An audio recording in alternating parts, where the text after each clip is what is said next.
ನಮಸ್ತೆ, ಎಲ್ರಿಗೂ notes junction YouTube ಚಾನಲ್ಗೆ ಸ್ವಾಗತ. ನಿಮಗೆಲ್ಲ ತಿಳಿದಿರುವಂತೆ ನಾವು 6ರಿಂದ 10ನೇ ತರಗತಿವರೆಗಿನ ಪಠ್ಯಕ್ರಮದ ಸಿರೀಸನ್ನು ಮಾಡ್ತಾ ಇದ್ದೀವಿ. ನೀವು ಯಾವುದೇ ಒಂದು ಎಕ್ಸಾಮ್ ಕ್ಲಿಯರ್ ಮಾಡಬೇಕಂದ್ರೂ ಕೂಡ ಇದರ ಬೇಸಿಕ್ ಜ್ಞಾನ ನಿಮಗೆ ತುಂಬ ಮುಖ್ಯವಾಗಿರುತ್ತೆ. ದೊಡ್ಡ ದೊಡ್ಡ ಇನ್ಸ್ಟಿಟ್ಯೂಟ್ಗಳಲ್ಲಿ 6ರಿಂದ 10ನೇ ತರಗತಿಯ ಬುಕ್ಸ್ನ ಓದಿ ಅದು ನಿಮಗೆ ತುಂಬ ಮುಖ್ಯ. ಅದರಿಂದಲೇ ಸಾಕಷ್ಟು ಪ್ರಶ್ನೆಗಳು ಬರುತ್ತವೆ ಅಂತ ಹೇಳ್ತಾರಷ್ಟೇ. ಆದರೆ ಯಾರೂ ಕೂಡ ಅದರ ಕೈಬರಹದ ನೋಟ್ಸನ್ನು ಕೊಡೋದಿಲ್ಲ, ಉಚಿತವಾದ ಕ್ಲಾಸನ್ನು ಕೂಡ ಮಾಡೋದಿಲ್ಲ. ಆದರೆ ನಾವು ನಿಮಗೆ ನಮ್ಮ ನೋಟ್ಸ್ ಜಂಕ್ಷನ್ ಯೂಟ್ಯೂಬ್ ಚಾನಲ್ನ ಮೂಲಕ ಉಚಿತ ಕ್ಲಾಸಸ್ನ ಜೊತೆಗೆ ಕೈ ಬರಹವುಳ್ಳ ನೋಟ್ಸನ್ನು ಸಹ ಕೊಡ್ತಿದ್ದೇವೆ. ಸೊ ಆದಷ್ಟು ವಿಡಿಯೋನ ಎಲ್ಲರ ಜೊತೆಗೂ ಶೇರ್ ಮಾಡಿ. ನಮ್ಮ ಸಿರೀಸ್ನ ಜಾಯ್ನ್ ಆಗಲು ಕೆಳಗೆ ಕೊಟ್ಟಿರುವ ಸಬ್ಸ್ಕ್ರೈಬ್ ಬಟನ್ನ ಒತ್ತಿ ಬೆಲ್ ಐಕನ್ನ ಪ್ರೆಸ್ ಮಾಡಿ. ಇದರಿಂದ ನಮ್ಮ ಮುಂದಿನ ಎಲ್ಲ ವಿಡಿಯೋಗಳನ್ನು ನೀವು ನೋಡಬಹುದು. ಈಗಾಗಲೇ ನಾವು 6ನೇ ತರಗತಿಯ ಸಮಾಜ ವಿಜ್ಞಾನ ಭಾಗ 1ರ ಸಂಪೂರ್ಣ ಪಠ್ಯಕ್ರಮವನ್ನು ಮುಗಿಸಿದ್ದೇವೆ. ಈಗ ನಾವು 7ನೇ ತರಗತಿಯ ಸಮಾಜ ವಿಜ್ಞಾನ ಭಾಗ 1ಅನ್ನು ನೋಡುತ್ತಿದ್ದೇವೆ. ಇದರ ನಂತರ ನಾವು 6 ಹಾಗೂ 7ನೇ ತರಗತಿಯ ಸಮಾಜ ವಿಜ್ಞಾನದ ಭಾಗ 1, ಭಾಗ 2 ನೋಡೋಣ. ಬನ್ನಿ ಇವತ್ತಿನ ಕ್ಲಾಸನ್ನು ಶುರು ಮಾಡೋಣ. ಇವತ್ತಿನ ಕ್ಲಾಸ್ನಲ್ಲಿ ನಾವು 7ನೇ ತರಗತಿಯ ಅಧ್ಯಾಯ 4 18ನೇ ಶತಮಾನದ ಭಾರತ, ಸಾಮಾನ್ಯ ಶಕ 1707ರಿಂದ 1757ರವರೆಗಿನ ಇತಿಹಾಸವನ್ನು ನಾವು ನೋಡೋಣ. 18ನೇ ಶತಮಾನದ ಪ್ರಮುಖ ಘಟನೆಗಳಲ್ಲಿ ಮೊಘಲರ ಅವನತಿಯೂ ಸಹ ಒಂದಾಗಿದೆ. ಪರ್ಷಿಯಾದ ರಾಜ ನಾದಿರ್ ಶಾ ಮೊಘಲರ ರಾಜ್ಯದ ಮೇಲೆ ಭಾರೀ ದಾಳಿ ಮಾಡಿ ಪ್ರಖ್ಯಾತ ಮಯೂರ ಸಿಂಹಾಸನ ಹಾಗೂ ಕೊಹಿನೂರು ವಜ್ರವನ್ನು ವಶಪಡಿಸಿಕೊಂಡರು. ಇದರಿಂದ ಮೊಘಲರ ಅವನತಿಯೂ ಆಯಿತು. 18ನೇ ಶತಮಾನದ ಪ್ರಮುಖ ಘಟನೆಗಳಲ್ಲಿ ಮರಾಠರ ಪ್ರಾಬಲ್ಯವೂ ಸಹ ಒಂದು. ಮರಾಠರ ಸಾಮ್ರಾಜ್ಯವನ್ನು ನಿಮಗೆಲ್ಲ ಗೊತ್ತಿರುವಂತೆ ಶಿವಾಜಿಯವರು ಸ್ಥಾಪಿಸಿದರು. ಮರಾಠರ ಆಡಳಿತ ನಿರ್ವಹಣೆಗಾಗಿ ಅಷ್ಟಪ್ರಧಾನರೆಂಬ 8 ಮಂತ್ರಿಗಳನ್ನೂ ಸಹ ಶಿವಾಜಿಯು ನೇಮಿಸಿದ್ದನು. ಕೆಲವು ಸಂದರ್ಭಗಳಲ್ಲಿ ರಾಜನು ದುರ್ಬಲನಾಗಿದ್ದಾಗ ಆಡಳಿತವನ್ನು ನಿರ್ಮಿಸಲು ಪೇಶ್ವೆಗಳು ಇರುತ್ತಿದ್ದರು. ಇಂತಹ ಪ್ರಮುಖ 3 ಪೇಶ್ವೆಗಳನ್ನು ನಾವೀಗ ನೋಡೋಣ. ಮೊದಲನೆಯದಾಗಿ ಬಾಲಾಜಿ ವಿಶ್ವನಾಥ್. ಇವರ ಕಾಲ ಸಾಮಾನ್ಯ ಶಕ 1713ರಿಂದ 1720 ಆಗಿದೆ. ಮೊಘಲ ಚಕ್ರವರ್ತಿಯೊಡನೆ ದಿಲ್ಲಿ ಒಪ್ಪಂದ ಮಾಡಿಕೊಂಡು ದಖ್ಖನ್ನಿನ 6 ಸುಬಾಗಳಿಂದ ತೆರಿಗೆಗಳನ್ನು ವಸೂಲಿ ಮಾಡುವ ಹಕ್ಕನ್ನು ಪಡೆದುದು ಬಾಲಾಜಿ ವಿಶ್ವನಾಥರ ಪ್ರಮುಖ ಸಾಧನೆಯಾಗಿದೆ. ಎರಡನೆಯದಾಗಿ 1ನೇ ಬಾಜಿರಾವ್. ಇವರನ್ನು 2ನೇ ಶಿವಾಜಿ ಎಂದು ಕರೆಯುತ್ತಿದ್ದರು. ಇವರ ಕಾಲ ಸಾಮಾನ್ಯ ಶಕ 1720ರಿಂದ 1740 ಆಗಿದೆ.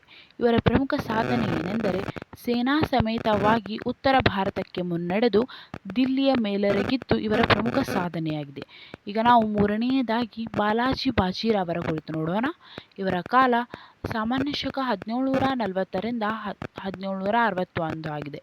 ಇವರು ಸಹ ಮರಾಠ ಸಾಮ್ರಾಜ್ಯವನ್ನು ಸಾಕಷ್ಟು ವಿಸ್ತರಿಸಿದರು. ಈಗ ಮುಂದೆ ನಾವು 18ನೇ ಶತಮಾನದ ಪ್ರಮುಖ ಘಟನೆಗಳಲ್ಲಿ ಒಂದಾಗಿರುವ ಕರ್ನಾಟಕ ಯುದ್ಧಗಳನ್ನು ನೋಡೋಣ. ಸಾಮಾನ್ಯ ಶಕ 1724ರಲ್ಲಿ ಹೈದರಾಬಾದ್ ಸಂಸ್ಥಾನವನ್ನು ಅಸಫ್ ಜಾರ್ ಅವರು ಸ್ಥಾಪಿಸಿದರು. ಈಗ ನಾವು ಕರ್ನಾಟಕ ಯುದ್ಧಗಳ ಕುರಿತು ನೋಡೋಣ. ಮೊದಲನೇ ಕರ್ನಾಟಕ ಯುದ್ಧವು 1746ರಿಂದ 1748ರವರೆಗೆ ನಡೆಯಿತು. ಈ ಯುದ್ಧವು ಎಕ್ಸ್ಲಾ ಚಾಪೆಲ್ ಒಪ್ಪಂದದೊಂದಿಗೆ ಕೊನೆಗೊಂಡಿತು. ಎರಡನೇ ಕರ್ನಾಟಕ ಯುದ್ಧವು 1749ರಿಂದ 1754ರವರೆಗೆ ನಡೆಯಿತು. ಇದು ಪಾಂಡಿಚೇರಿ ಒಪ್ಪಂದದಿಂದ ಕೊನೆಗೊಂಡಿತು. ಮೂರನೇ ಕರ್ನಾಟಕ ಯುದ್ಧವು 1756ರಿಂದ 1763ರವರೆಗೆ ನಡೆಯಿತು. ಇದು ಪ್ಯಾರಿಸ್ ಒಪ್ಪಂದದಿಂದ ಕೊನೆಗೊಂಡಿತು.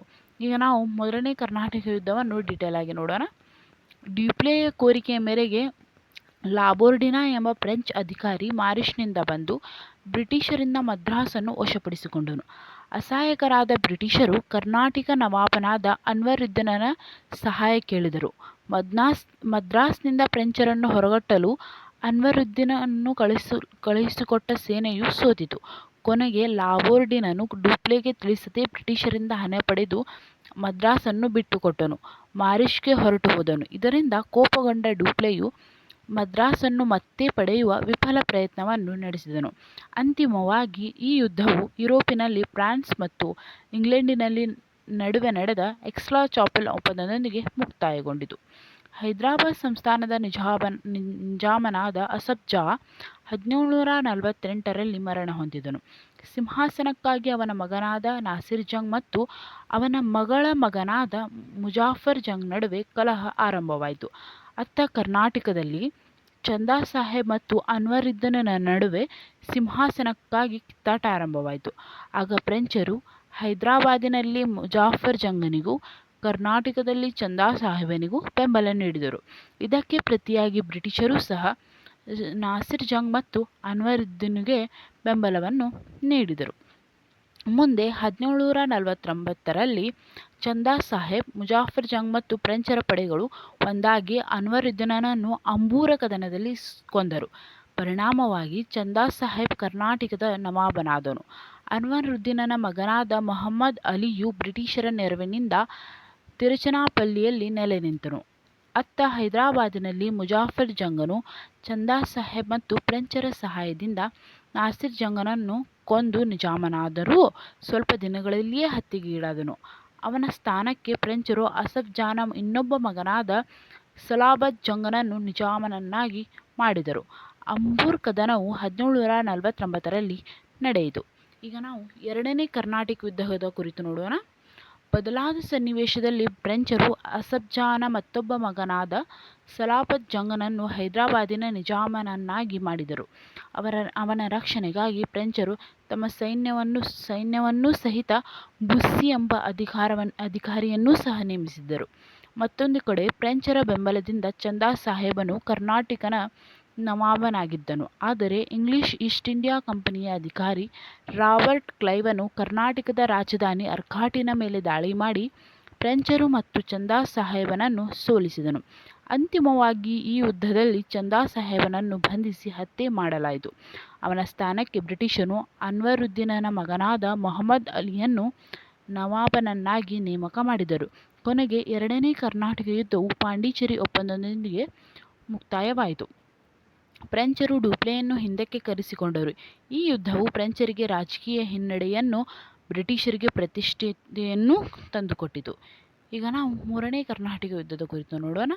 ಫ್ರೆಂಚರ ಕೌಂಟ್ ಡಿ ಲಾಲಿಯು 1760ರಲ್ಲಿ ವಾಂಡಿವಾಶ್ ಕೋಟೆಗೆ ಮುತ್ತಿಗೆ ಹಾಕಲು ಪ್ರಯತ್ನಿಸಿದನು. ಈ ನಿರ್ಣಾಯಕ Wandiwash ಕದನದಲ್ಲಿ British ಸೈನ್ಯಾಧಿಕಾರಿ sir ಐರ್ಕೋಟನು ಫ್ರೆಂಚರನ್ನು ಸೋಲಿಸಿದನಲ್ಲದೆ ಬುಸ್ಸಿಯನ್ನೂ ಸೆರೆಹಿಡಿದನು. Count D ಲಾಲಿಯು ತಪ್ಪಿಸಿಕೊಂಡು ಪಾಂಡಿಚೇರಿಯಲ್ಲಿ ತಲೆಮರೆಸಿಕೊಂಡನು. ಅಂತಿಮವಾಗಿ ಐರ್ಕೋಟನು ಪಾಂಡಿಚೇರಿಗೂ ಮುತ್ತಿಗೆ ಹಾಕಿದಾಗ ಲಾಲಿಯು 1761ರಲ್ಲಿ ಬೇಷರತ್ತಾಗಿ ಶರಣಾದನು.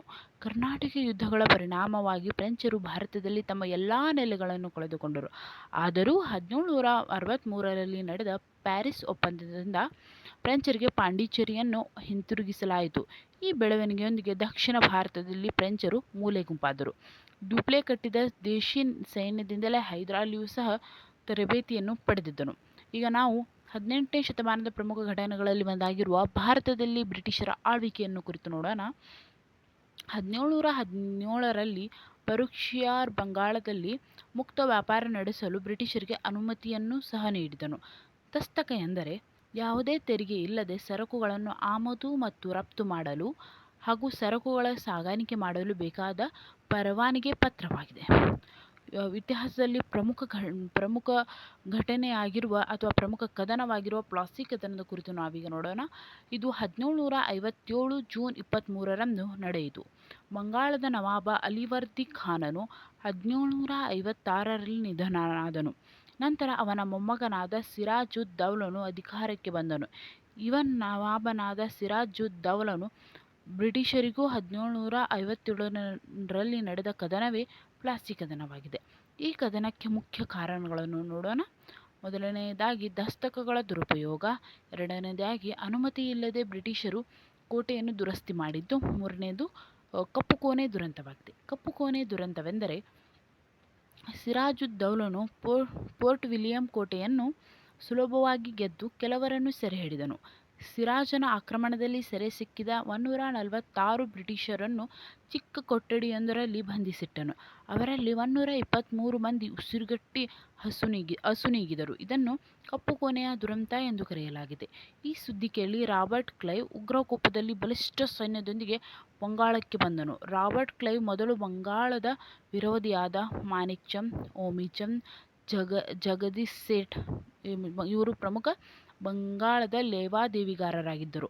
ಮೊದಲಾದ ಈ ಶ್ರೀಮಂತರನ್ನು ತನ್ನತ್ತ ಸೆಳೆದುಕೊಂಡರು. ನಂತರ ಸಿರಾಜನ ಸೇನಾಪತಿಯಾದ ಮೀರ್ ಜಾಫರನಿಗೆ ನವಾಬನನ್ನಾಗಿ ಮಾಡುವ ಆಮಿಷವೊಡ್ಡಿ ಯುದ್ಧದಲ್ಲಿ ತಟಸ್ಥವಾಗಿರಲು ರಾಜ್ಯವನ್ನು ಒಪ್ಪಿಸಿದನು. ಇದೇ ಧೈರ್ಯದಿಂದ ರಾಬರ್ಟ್ ಕ್ಲೈವ್ 1757 ಜೂನ್ 23ರಂದು ಸಿರಾಜುದ್ದೌಲನ ಮೇಲೆ ಕದನವನ್ನು ಸಾರಿದನು. ಪ್ಲಾಸಿ ಎಂಬಲ್ಲಿ ನಡೆದ ಕದನದಲ್ಲಿ ಕ್ಲೈವನು ಯೋಜಿಸಿದಂತೆಯೇ ಎಲ್ಲವೂ ನಡೆಯಿತು. ಯುದ್ಧಭೂಮಿಯಿಂದ ತಪ್ಪಿಸಿಕೊಂಡು ಸಿರಾಜುದ್ದೌಲನು ಸೆರೆ ಹಿಡಿದು ಕೊಲ್ಲಲಾಯಿತು. ಪ್ಲಾಸಿ ಕದನದಿಂದಾದ ಪ್ರಮುಖ ಪರಿಣಾಮಗಳನ್ನು ನಾವೀಗ ನೋಡೋಣ. ಈ ಯುದ್ಧವು ಭಾರತೀಯರಲ್ಲಿದ್ದ ಅನೈಕ್ಯತೆ, ಅಸಂಘಟನೆ ಮತ್ತು ಆ ಕಾಲದ ವ್ಯಾಪಾರಿ ವರ್ಗದಲ್ಲಿದ್ದ ಲೋಭಿತನವನ್ನು ಪ್ರದರ್ಶನ ಮಾಡಿತು. ಮೀರ್ ಜಾಫರನು ಬಂಗಾಳದ ನವಾಬನಾದನು. ಕಂಪನಿಯು ಬಂಗಾಳ ಪ್ರಾಂತ್ಯದಲ್ಲಿ ವ್ಯಾಪಾರ ನಡೆಸಲು ಅನಿರ್ಬಂಧಿತ ಹಕ್ಕನ್ನು ಪಡೆಯಿತು. ಸಿರಾಜನು ಕಲ್ಕತ್ತಾದ ಮೇಲೆ ನಡೆಸಿದ ಆಕ್ರಮಣಕ್ಕೆ ಪರಿಹಾರವಾಗಿ ಮೀರ್ ಜಾಫರನು ಕಂಪನಿಗೆ 17,70,00,000 ರೂಪಾಯಿಗಳನ್ನು ನೀಡಿದನು. ಇದು 18ನೇ ಶತಮಾನದಲ್ಲಾದ ಪ್ರಮುಖ ಘಟನೆಗಳು. ಈಗ ನಾವು ಇದರ ಪ್ರಮುಖ ಪ್ರಶ್ನೆಗಳನ್ನು ನೋಡೋಣ.